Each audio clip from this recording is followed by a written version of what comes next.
avant de faire l'exercice 61 de TD, on a besoin de connaître les critères de divisibilité, donc je propose de les réviser vite fait avec cette vidéo. Critère 1, c'est que vous pourrez factoriser un polynôme par x moins alpha, alpha étant une constante, si et seulement si p de alpha vaut 0. Donc quand on parle de factoriser le polynôme, ça veut dire qu'on écrit p de x sous la forme x moins alpha fois un autre polynôme. Faut pas que vous fassiez apparaître des quotients, vous voyez, 1 sur x, 1 sur x2, ça pourrait être des factorisations, mais c'est hors sujet. Là, il faut bien comprendre le contexte. On parle de divisibilité et de factorisation entre polynômes. Je vous propose un exemple vite fait. J'ai pris ce polynôme-là et je vous pose la question, peut-on le factoriser par x moins 3 ? Donc x moins 3, c'est x moins alpha. Le alpha vaut 3. Du coup, vous calculez p de 3.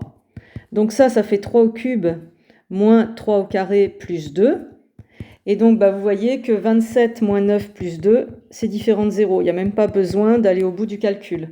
Donc non, on ne peut pas le factoriser. Si on factorisait, on tomberait sur des fractions. On ne tomberait pas sur x moins 3 fois un autre polynôme. Est-ce qu'on peut le factoriser par x moins 1 ? Même chose. X moins 1, c'est x moins alpha, et vous récupérez alpha égale 1. Donc vous faites p de alpha, c'est-à-dire p de 1. Et ça fait donc 1 moins 3 plus 2, ça fait 0, c'est OK. On peut, si on le souhaite, factoriser par x moins 1. Et comment on peut faire ça ? Il suffirait de poser la division. On peut factoriser, on peut diviser, autre manière de le dire, p de x par x moins 1. Et votre division euclidienne va tomber juste. On va trouver p de x égale x moins 1 fois q de x, qui est un polynôme. Donc, votre reste devra faire 0 si vous posez votre division.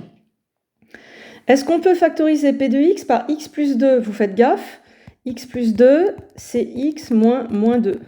Donc, en fait, votre alpha, c'est moins 2 ici. Et donc là, vous calculez p de moins 2. Donc, p de moins 2, ça va faire moins 2 au cube. Mon polynôme, moins 3 fois moins 2, donc plus 6, et puis plus 2. Et moins 2 au cube, ça fait moins 8, donc ça aussi, ça fait 0.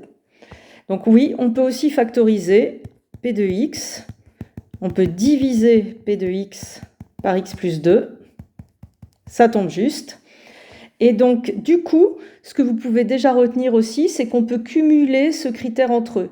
Puisque vous pouvez diviser p de x par x plus 2 et par x moins 1, vous pouvez diviser p de x par x plus 2 fois x moins 1. Mais aussi, et c'est plus efficace, plus gros est le diviseur, meilleure est votre factorisation.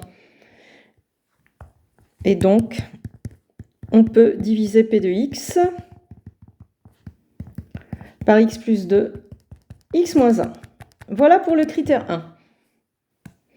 J'aimerais passer à un deuxième critère de divisibilité.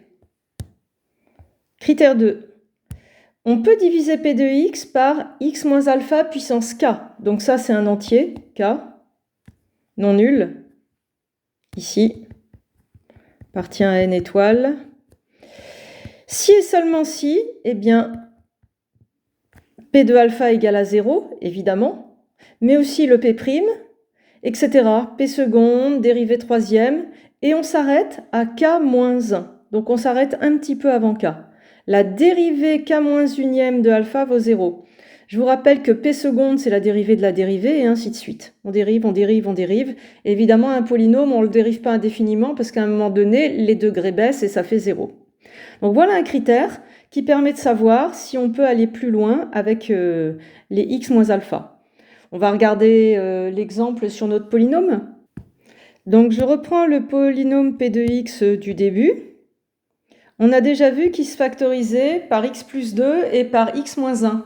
Du coup, je me pose la question, est-ce que je peux aller plus loin et factoriser par x plus 2 carré ? J'utilise mon critère 2.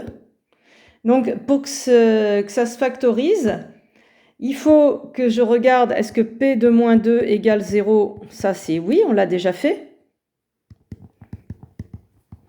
Mais il faut que j'aille jusqu'à, ici, k-1, jusqu'à 1, donc je vais dériver une fois. Donc p' de moins 2, je vais le calculer. Donc P' de x, c'est 3x au carré moins 3. Je dérive. Et P' de moins 2, du coup, ça fait 3 fois moins 2 carré moins 3. Et on voit bien que c'est différent de 0. Donc non. Non, on ne peut pas. Donc on s'arrêtera à x plus 2. Même question avec x moins 1 carré. Donc là, cette fois, je regarde P de 1, je dis que ça fait 0, je l'ai déjà fait.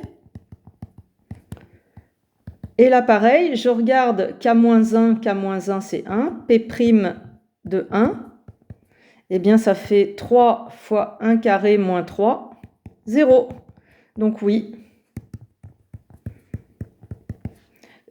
x moins 1 carré divise P de x. Et du coup, on peut cumuler les diviseurs entre eux. J'ai x moins 1 carré qui divise, j'ai x plus 2 qui divise, le produit des deux divise. Et donc, on a trouvé un diviseur encore plus gros qu'avec le critère 1. Divise P de x.